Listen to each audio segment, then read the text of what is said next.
Hello, everybody, and welcome to That Wrestling Show, the podcast where all pro wrestling matters. I'm your host, Bill Yankovi, and this is such a newsworthy week in the world of professional wrestling that, well, that's what's going to be talked about here.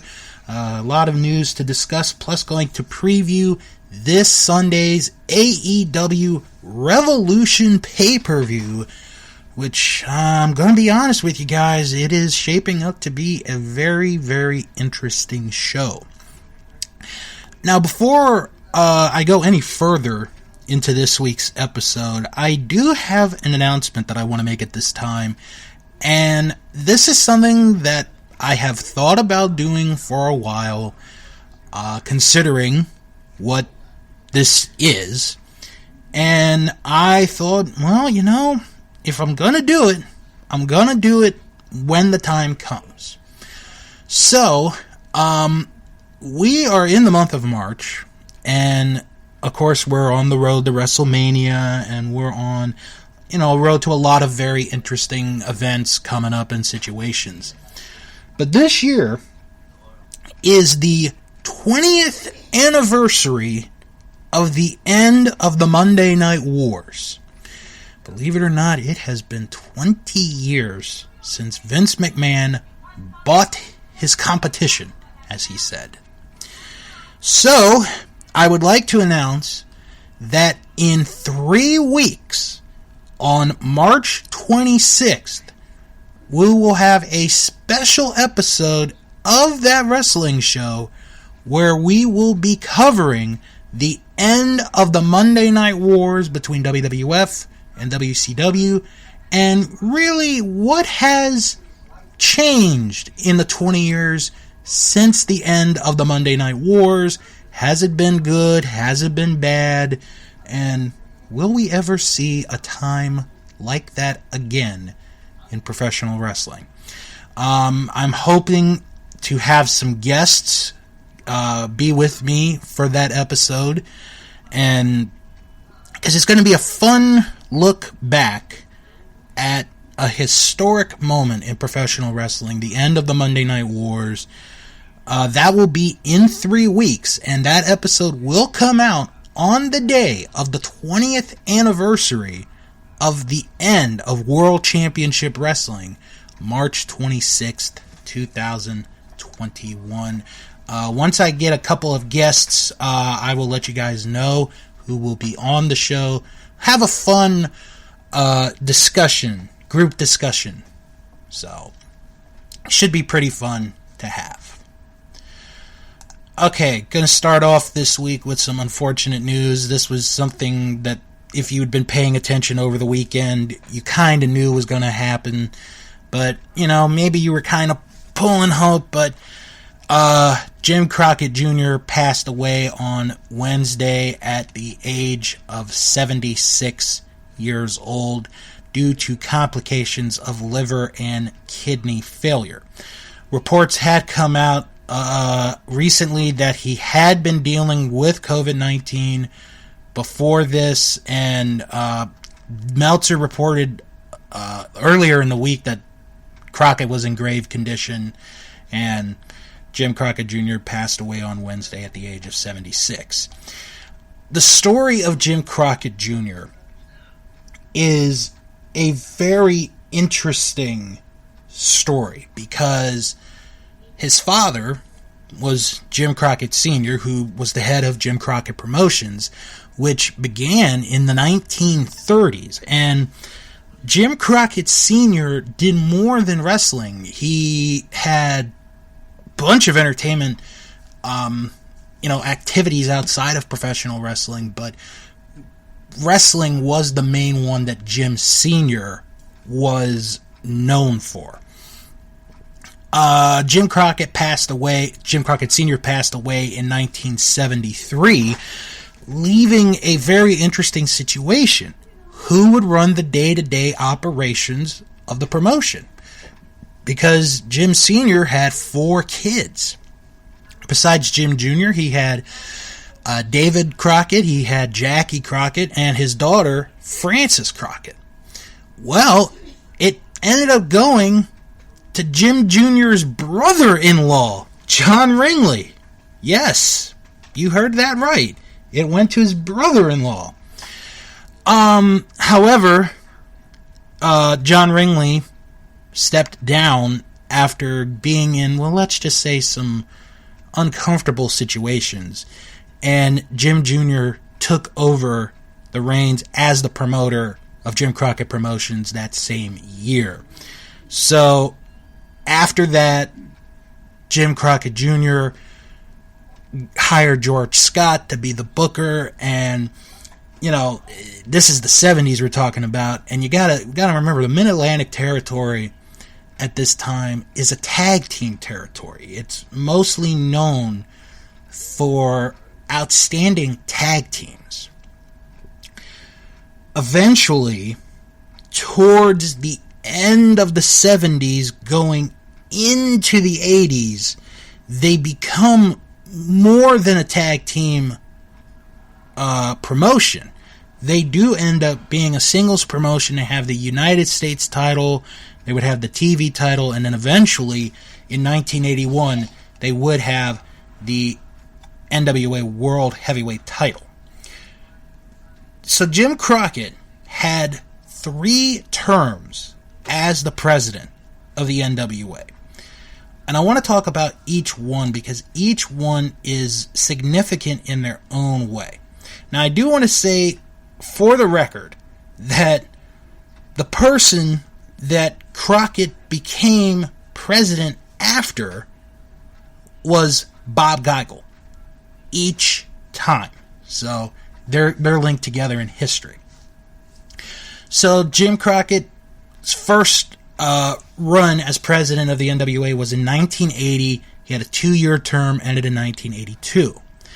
During that time, he had a working relationship with Maple Leaf Wrestling, the Toronto territory, which was owned by Frank Tunney.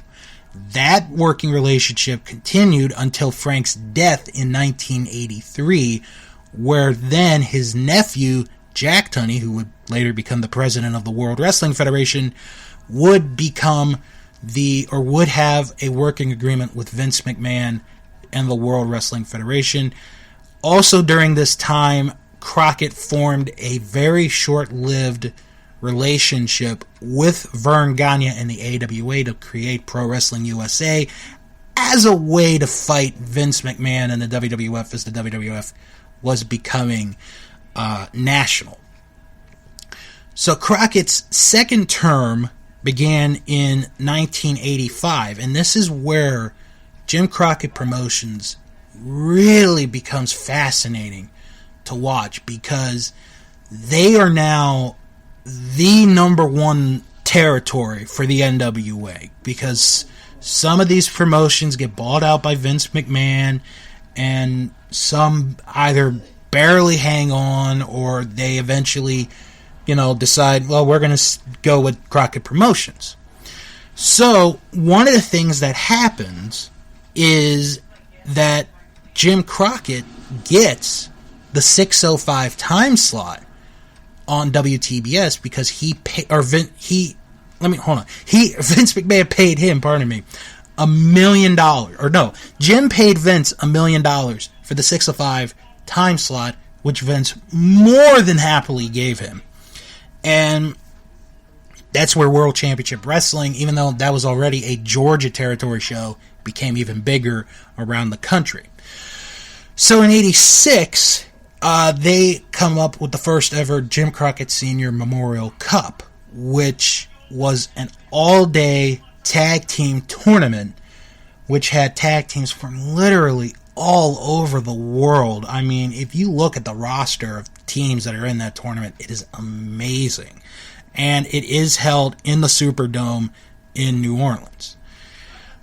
The Crockett Cup would end up becoming one of the premier events of Jim Crockett Promotions during this time. They would do 3 versions of the Crockett Cup in 86, 87, and 88. And then they did a 4th version of the Crockett Cup in 2019, which was a collaboration with the NWA under Billy Corgan and Ring of Honor. They were scheduled to have done a 5th one last year, but because of COVID-19, we never got the 5th installment of the Crockett Cup. So the 3rd and final reign or term as president was in 1987. That year, or during that term, they buy out Championship Wrestling from Florida and the Universal Wrestling Federation Mid-South Territory, and they get some very good talent there. And 87 is a big year because this is when the War Games first comes, and this is a big deal. 87 is financially the biggest year that Jim Crockett Promotions ever has. However, this was the 80s, and when you make that kind of money, if you're not smart, you're going to end up spending that money, and that's exactly what happened. And towards the end of 1988, Jim Crockett Jr. and Crockett Promotions, they ran out of money. And there were one of two options. Either sell the promotion to Ted Turner, or let it go bankrupt, let it die. So they make the deal with Turner, with the one condition being that Ric Flair has to be on the show, and if he's not, forget about it. We do know about that story. So they make the deal. Crockett, believe it or not, and this is not a lot of people know about this, but Jim Crockett remained the president of the NWA until 1991.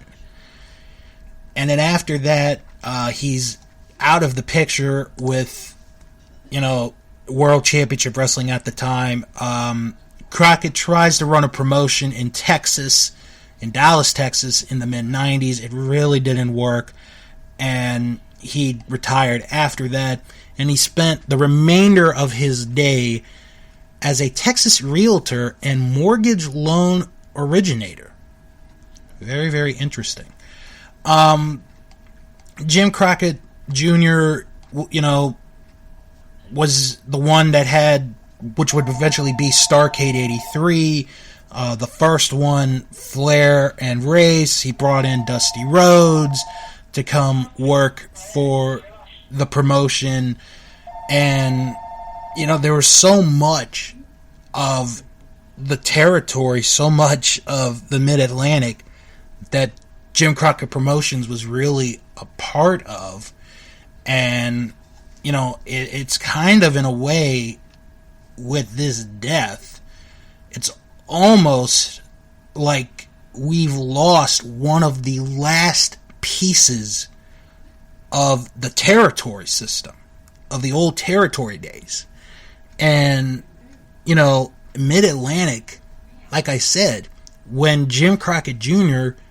got the promotion, well, he didn't, he begrudgingly took it over because his brother-in-law was being a doofus, I'll say that. It was a tag team promotion. And by the time that Crockett is done in 88, it became this big national, wrestling promotion. It was the number 2 promotion behind the WWF. They had Ted Turner's backing with the TV. So many things that happened during Crockett's time. Starrcade being obviously the biggest one. You had the Clash of Champions. You had the Crockett Cup. You had the War Games. You had all of that. And all of this happened while under Jim Crockett's reign as the head of Jim Crockett Promotions. And is Jim Crockett a Hall of Famer? That is a question that I know it doesn't get brought up, but I think it should be. And the answer to that is yes. I really believe Jim Crockett Jr. should be in any wrestling Hall of Fame, because look at what he did. The Mid-Atlantic territory, it had good business, but it didn't have great business. But man, once they got into the late 70s and the early 80s, they were just going sky high, and they, like I said, they became the number one promotion in the NWA in the 80s. And, basically, if you were not under contract with Vince and the WWF, Crockett was the way to go.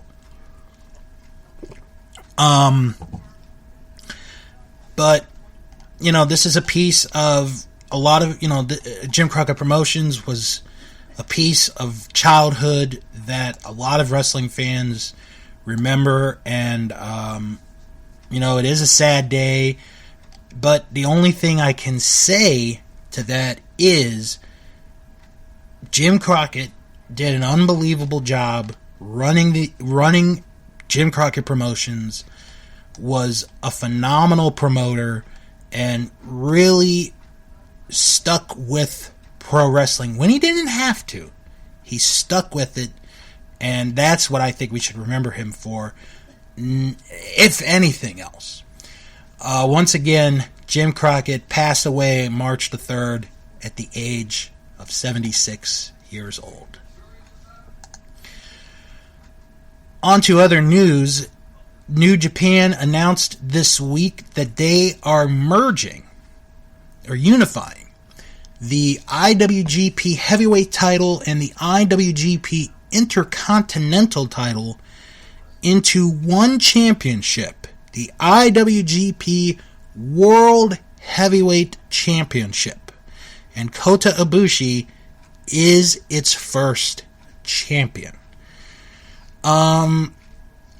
Obviously, this is not a very popular decision on the idea of the fans. The fans don't like this idea at all. I have not seen one positive response to this decision.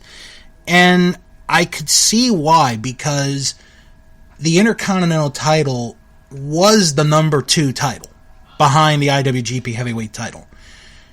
And it didn't have a long life. If you think about, championship belts, the belt was around for only 10 years, if that, 10 years. And, when the belt first debuted, you got to think back to 10 years ago. You really have to think back to 10 years ago. We're in 2011, and the belt, or not the belt, but the promotion at this time is not at the heights that it is today. It was in a bad position, and, it was like, this might be the end of, New Japan, but this is the early 2010s, and, you have amazing wrestlers that end up holding this belt. The first person to hold this belt, and, you never know, this may be a question on Jeopardy someday, was MVP. Yes, MVP was the first Intercontinental Champion, winning it in a tournament here in the United States. And I'll talk about MVP a little bit later on. But he would hold that belt for 148 days before losing it to Masato Tanaka of ECW fame. And then, it's almost like there's no bad person that ever held this belt. Hiroki Goto, Shinsuke Nakamura, La Sombra, who would later become Andrade, Hiroshi Tanahashi, Bad Luck Fale, Kenny Omega, Michael Elgin, Tetsuya Naito, Minoru Suzuki, Chris Jericho, Kota Ibushi, Jay White, and Evil are the men that ended up holding the IWGP Intercontinental title, with Naito having the most reigns at 6, but Shinsuke having not only the most combined title defenses, but the most combined days as champion. He had 17 combined defenses of the IWGP Heavyweight title, and was champion for 901 days total. That is an amazing accomplishment. And I think what the legacy of the IWGP Intercontinental title is this was a belt that, if you think about it, became like the secondary belt, with the IWGP Heavyweight title being the main belt. But at the same time, it at times was the main belt in itself, because there were times where it main evented shows. I mean, it main evented a Wrestle Kingdom one year, based on fan voting. That's and maybe part of that is because of the belt, and the other reason is probably because of the people that were involved in it, being Shinsuke Nakamura and Hiroshi Tanahashi. And I think that is the lineage of the IWGP Intercontinental title. That's the legacy of the IWGP Intercontinental title, is that at first it was a secondary belt, but by the end it became just as big as the IWGP Heavyweight title. And the IWGP Heavyweight title, my God, I mean, that in itself is a legacy onto its own. I mean, the belt was born in 1987 and was in existence for 34 years. At the time, it was the oldest championship in Japan. I think the All Japan Triple Crown title is now the oldest title as far as heavyweight titles go in Japan. I might be wrong on that. But here, you think about the people that held this belt. Antonio Inoki's the first one. Then you have Fujinami, Vader, Choshu, Muta, Hashimoto, Sasaki, Chono, Norton, Tenryu. And then you keep going on. You have Tenzan. Kojima holds the belt. Tanahashi, Nakamura. And then you go into Okada and Naito, Ibushi, Styles, Omega, Jay White. So many great wrestlers have held the IWGP Heavyweight title. And, there are some reigns that are some of the most legendary reigns of all time. I mean, Tanahashi had it. Okada had these legendary reigns. Let's not forget Muta. Let's not forget Fujinami. Let's not forget Vader. We could go on and on and on about the individuals who held held the title, and how great and important they made the IWGP Heavyweight title. And also what made it important was the fact that, this title was defended in the United States at times when they were with WCW, and I want to say maybe a couple of times with TNA, actually it was in Ring of Honor a couple of times as well. So that belt is a world title, or was a world title belt when it existed. And I think that is the legacy of the IWGP Heavyweight title, is that belt was a world traveled belt and had unbelievable champions, amazing champions. The record for the single longest reign, and I mean days wise, and I want to get this right, I believe is Hiroshi Tanahashi, who had one reign. Oh no, I'm sorry. It's Shinya Hashimoto, who had a 489-day reign as the IWGP Heavyweight Champion. Tanahashi had the record of the most title defenses at one point. Then Okada ended up having it with 12. And, one of the important things about this belt is, it was defended all over the world. I mean, a couple years ago in Madison Square Garden in New York City, who would have ever thought in the 80s and in the 90s, especially the 90s, that this belt is going to be defended in 20 years in Madison Square Garden in New York City, where no other wrestling promotion, goes there except the WWF. And that's what is amazing. That is the legacy of the IWGP Heavyweight title. Now, as far as this new belt, the IWGP World Heavyweight title. I understand why they did this, because it is a global promotion at this point right now. Do I think it was the wisest move? Not really. I don't think this was the wisest move, because you basically have eliminated a championship where you could say, we could have a main event on a show and have it be the Intercontinental title.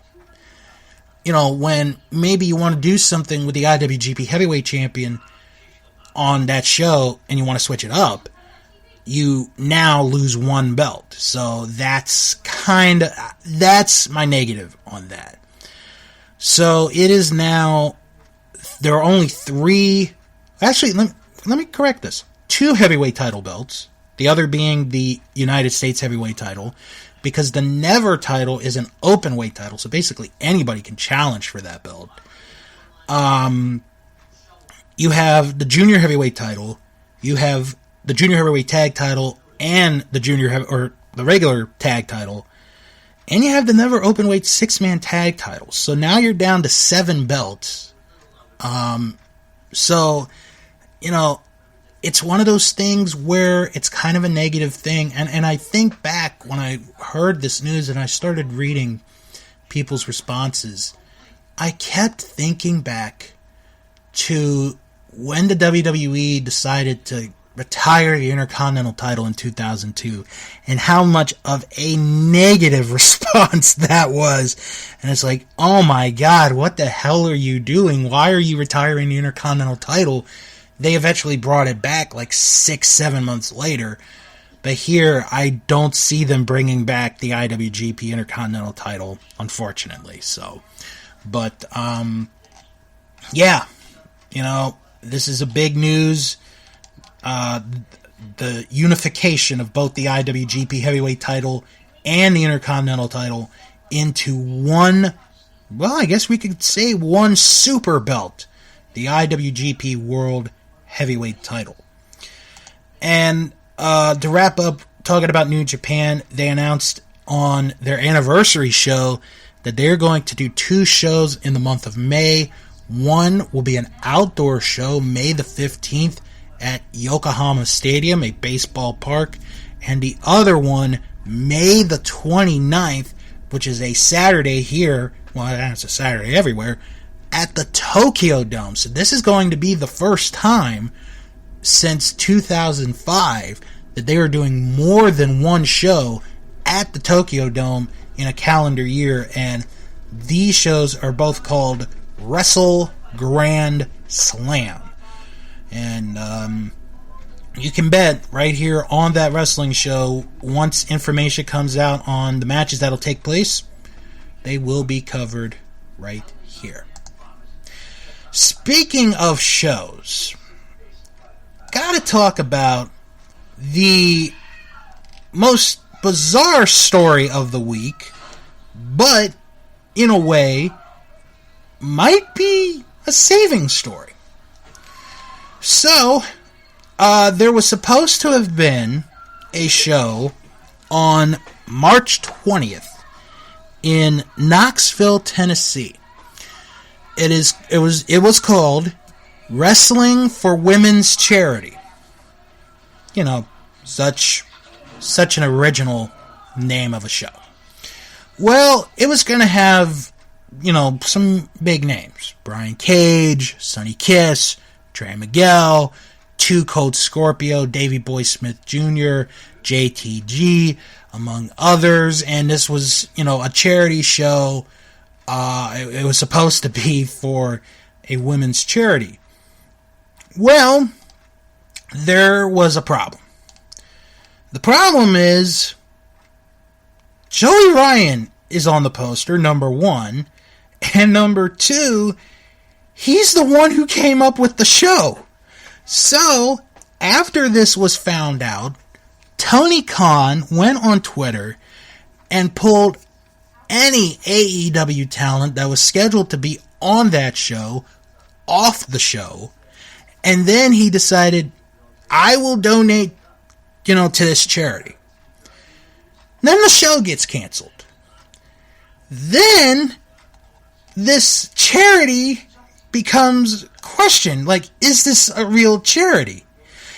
And if you go on Twitter, it is such an interesting thing because one of the people that was setting this up is the head of of this ministry called Joyce Meyer Ministries, where, and I'll read this because it was posted on his Twitter. Every girl deserves to understand her worth in Christ. Healing the Soul of a Woman 30-Day Study. This is on there. No matter who you are, every woman has experienced pain and disappointments in life. Learn how to access the healing that only God can provide. And I learned from Josiah the other day that, if you don't have money, then you will not get to heaven, apparently. So, but yeah, this has become such an interesting story, and it really proves how much of a scumbag Joey Ryan is, because, he basically, his wrestling career was done when the Speak Out movement happened last year, and he's been suing every single person that has, claimed that, oh, he did this, he did that, and he comes off looking very bad. And then he ends up suing Pele Primo, for those that don't remember, used to wrestle in Ring of Honor, and some of his friends put on Tony's Twitter account, donate your money to Pele's GoFundMe campaign, which at the time of the recording has made almost $16,000 with a goal of $35,000. All I'm going to say is this. How much of a steaming pile of dog crap do you have to be to do an event, to create an event with the idea that you'll get money for a women's charity, and then you yourself have been accused by many women of doing unspeakable things? And, the world just amazes me sometimes. The world just amazes me. And sometimes it amazes me in the dumbest ways possible. Just the dumbest ways possible. But I'm glad that they figured this out, that they, canceled this before it even happened. So, at least they were able to stop anything bad from happening. Rumors are almost facts, as it has been reported that NXT will be moving to Tuesday nights, and they will go on Tuesday nights starting Tuesday, April the 13th, 2 days after WrestleMania 37 is in the books. But before they go, it was announced this week that they will have a takeover on the Thursday before WrestleMania. So the week of WrestleMania is going to be a stacked week of wrestling. Wednesday is going to be the last NXT, and you got Dynamite there. Thursday is the takeover. Friday is SmackDown. Saturday's night one of WrestleMania. Sunday is night 2 of WrestleMania. Monday is Raw. Tuesday is NXT. And the following Wednesday is Dynamite. So, you've got a lot going on there. I think this is a good move for AEW, or for NXT, pardon me. Because they have not won in a long, long time in the ratings against NXT. And I think them doing that was a dumb decision. I think we all, wrestling fans around the world would agree, even before this happened or looking back on it, that, yeah, this was a pretty dumb decision on WWE's part. And, it shows. It really shows. Like, there are weeks where Dynamite wipes the floor with NXT. It's scary. Hopefully, the move to Tuesday night will be good for NXT. They can have a bigger audience. I don't know if it's going to be on USA Network or if it's going to be on Peacock. I would be very interested to see if it goes to Peacock or if it stays on USA. But it should be a very interesting decision. Speaking of moves and changes, the NWA announced this week that, hey, we're not done. Not by a long shot. People thought, after losing so much talent that the NWA was going to close down, that it was going to be over, it was finished. But here's Billy Corgan and the NWA. 2 announcements made this week. In just 2 weeks, March the 21st, they are going to have a pay-per-view on Fight.tv. And it is a Sunday afternoon show, which is very important to note. It is a Sunday afternoon event called Back for the Attack. It is a 4 o'clock start. So you're going to get 2 shows that day on the 21st. You're going to get that, and you're going to get Fastlane. So I'm probably just going to say it right off the bat. Probably NWA is going to be the better show of the 2 that day. Just got that feeling. And then 2 days later is when the new episodes of NWA Power come back into the mix. And they will be on Fight TV. And what's very interesting about this is that, unlike when they were on YouTube, where it was free, you have to pay a very small subscription to get these new episodes of NWA Power. How much it is, I do not know. I have not read anything about prices yet, but as soon as I know, you will get it here firsthand on That Wrestling Show. I do want to mention my thoughts on Shaquille O'Neal on Dynamite Wednesday. You know what? That was a fun little tag match. And I think the way they handled that, the way they did that, was so good. Because they could have made that whole match about Shaq and Cody. Instead, they make it about the women, Jade and Red Velvet. And they both look wonderful in that match. They look absolutely wonderful in that match. And you know what? I'm going to give credit where credit is due to Shaq. Because even I was a little scared, like, oh boy, this might not end good. He ends up taking a freaking bump through 2 tables. Oh my gosh. I don't know how many athletes, current or former, would risk their future by doing a bump like that. I really don't know. But that was a fun match, It ended up being better than it should have been. Actually, it was better than it had every right to be honest. But that was a fun match. It was fun. I mean, if you were really expecting it to be the match of the year, a 5-star classic, then your expectations were way too high, my friends. But this was just a fun match to watch from beginning to end. And they were at the beginning of the show, which I was kind of a little curious about, but you know what? It kind of made up for it with how good it was. And I think the main thing they did was, if there were any weaknesses of Shaq in the ring, they hid that very well because it was a tag team match. So, good job all around, by Cody, Red Velvet, Shaq, Jade Cargill, anybody, involved in the match in AEW. Just a very good job all around with that.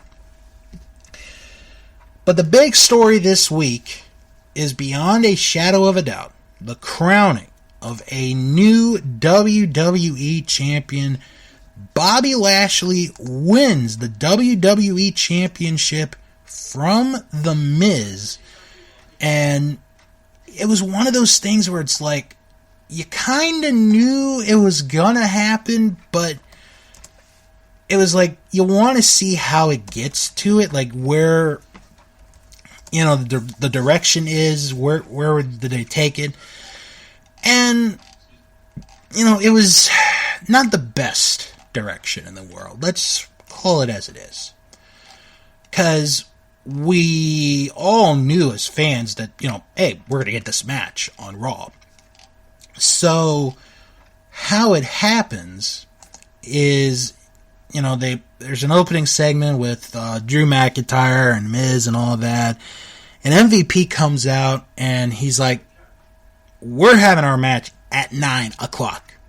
We're having this match at 9 o'clock. So you get to 9 o'clock and Miz is like, oh, I got stomach cramps. I don't think I'm going to be able to make this title defense.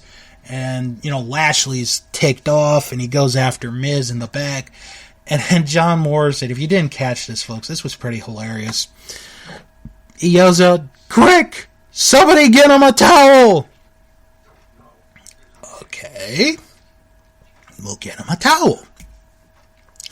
So now the match is pushed back to 10 o'clock. And the bell rings. Miz runs out of the ring, grabs the belt, gets counted out. Lashley wins by countout. And then I loved the MVP Shane Bobby Lashley segment.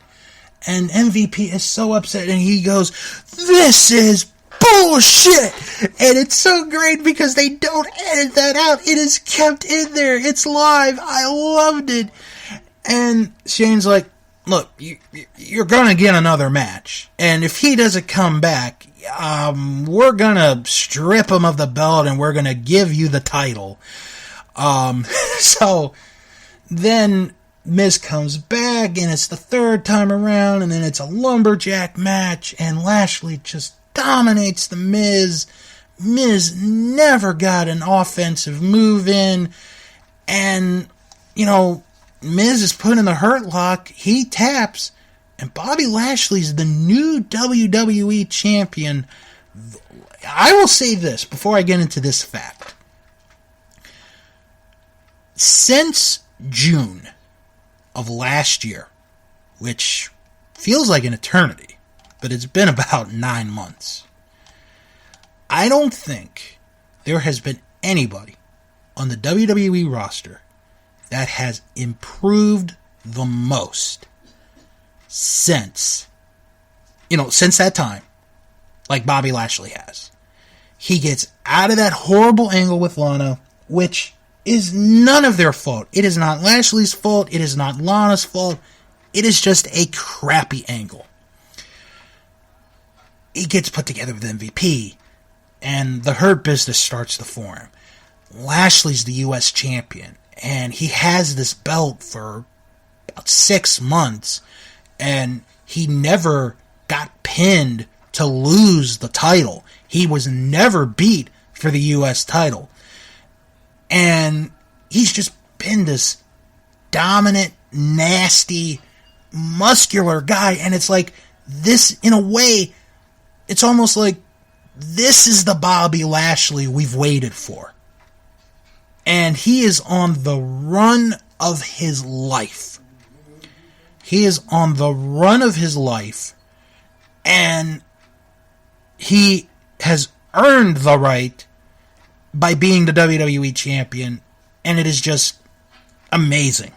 And I don't think anybody could be more happier than the fans, because he's been put through so many crappy angles over the years, especially since he came back to WWE, that it's like, what are they going to do? They may never, give this guy anything. And he just, once he's done with Lana, it's boom, gone. He's all the way to the top. And that's where he is right now, at the top. And it's very likely we're going to see him in one of the big matches at WrestleMania this year. Okay, so I want to run down this list, because Bobby Lashley joined a very interesting list. So I'm going to read these names to you. Kurt Angle, Mick Foley, AJ Styles, Rob Van Dam, Jeff Hardy,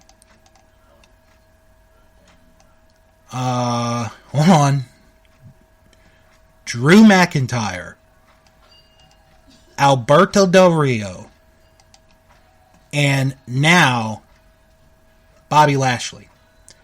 What do those 8 names all have in common? Well, let me tell you. They have held both the Impact World title and the WWE Heavyweight title.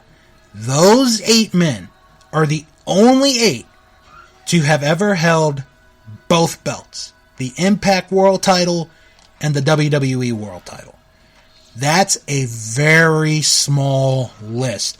And let's talk about some of the men that have held the Impact title. This is basically the episode of titles here. Sting's held it. Samoa Joe has held the title. James Storm, Bobby Roode, Austin Aries, Bully Ray, Eric Young, EC3, Matt Hardy, Eddie Edwards, Pentagon Jr., Johnny Impact, Brian Cage, Sami Callihan, Tessa Blanchard, go on and on and on. And, these individuals have held the Impact title, but never held the WWE title, and a lot of them probably will never get that opportunity because they probably will never be in WWE. And vice versa. There are people in WWE that probably will never go to Impact and win the Impact World title. So, a lot of history was made this week with Bobby Lashley becoming the 8th individual to win both in a career, the Impact World title and the WWE Heavyweight title. And again, congratulations to Bobby Lashley. He has deserved this. He worked long and hard to get to this moment. And, maybe there were people who thought this was never going to happen, but it has happened. Well, this Sunday, history could very well be made at AEW Revolution. And I have the card in front of me, which is time to make predictions. And including the pre-show, there are 9 matches in total. So I'm going to start with the pre-show match. It's going to be women's tag team action as Riho and Thunder Rosa will face Britt Baker and Rebel in tag team action.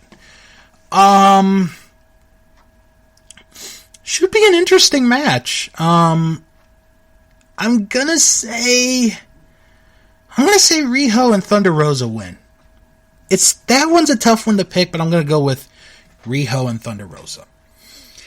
Then in the main card, we have a casino tag team battle royale with the winning team to receive a future shot at the AEW World Tag Team titles. Now, these are the teams, as of this moment, that have been announced for this battle royal.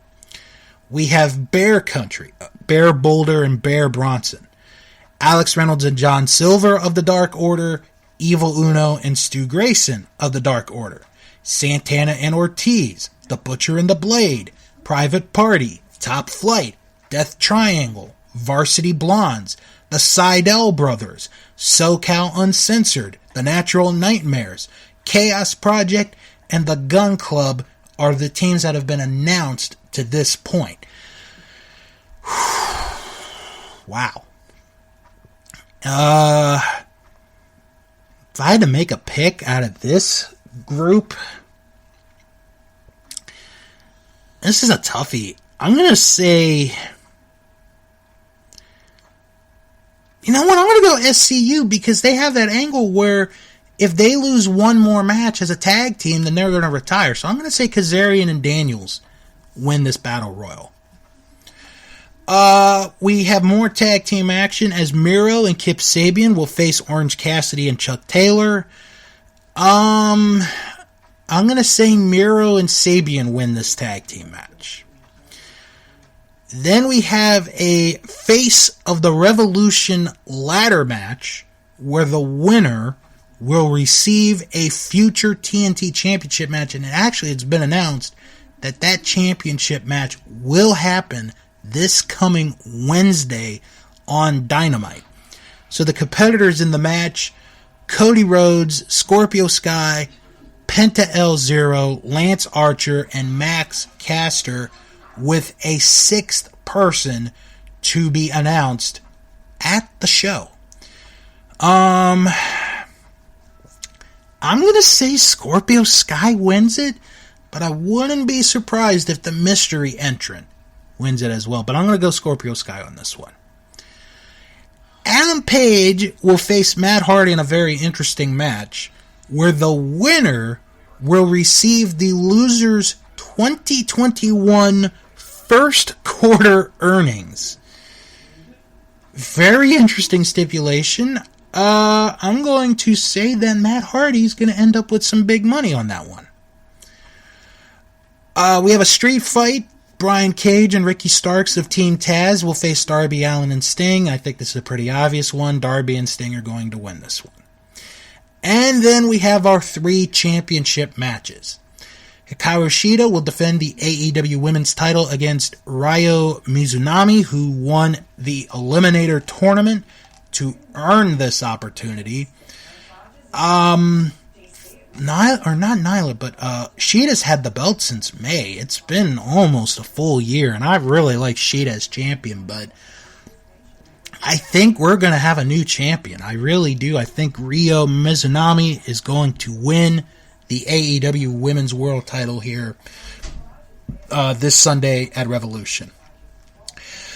The Young Bucks are going to defend the AEW Tag Team titles against Chris Jericho and MJF. Would be interesting to see Jericho and MJF win the belt, but I see the Young Bucks retaining.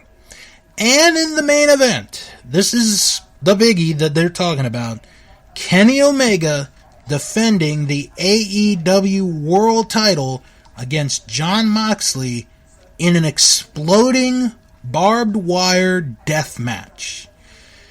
To the best of my knowledge, this has never been done in the United States live on pay-per-view. If I am wrong, please somebody message me and let me know. It would be interesting if Moxley won the belt, but it's Kenny Omega. Kenny is going to retain the AEW World title. Plus, we were told on Dynamite this week by Paul White that he had a big scoop that a Hall of Fame worthy talent will be making their debut at Revolution this Sunday. I have no idea who it is, and honestly, I would like to be surprised. I would love to be surprised. I'm going to avoid all spoilers. Hopefully no one will spoil it for me or for you guys who like surprises. I kind of want to see what this surprise is, to be honest. But we'll have to wait and see. Well, that's going to do it for the show this week, but let's wrap it up. If you have any questions or comments, send an email, wrestlingman@thatwrestlingshow.com. Don't forget to follow the show on Twitter at WrestlingShow11. Follow the show on Instagram at That Wrestling Show. Join the Facebook group, That Wrestling Show fan group. You typed it in the search bar and you're right there. If you can't find it, it's okay. I post the link in the description of each and every episode. And if you like what you heard here, check out our Patreon page, patreon.com/That Wrestling Show, where you could pledge as little as $1 or as much as $3, maybe more if you like us. And you can check out some extra content that we do for you, the fans. Okay, quickly going to plug some friends and podcasts that we like here. Check out our Vantage Point, the Retro Wrestling Podcast with Joe Murata and Michael Quinn, as this week they defend In Your House, It's Time. Plus, week 2 of the Royal Rankings of the best WrestleMania main events. And they head down south to review Memphis Wrestling. That is this week on our Vantage Point, the Retro Wrestling Podcast. Also check out Greetings from Allentown with Peter Winston. Also listen to Juice Pro Wrestling, where this week they interview Justin Santos from the Get Cho podcast.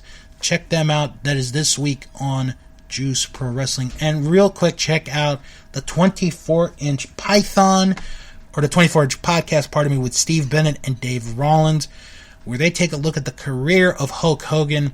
I didn't get a chance to advertise or plug this on the last episode, so I'm going to do it here.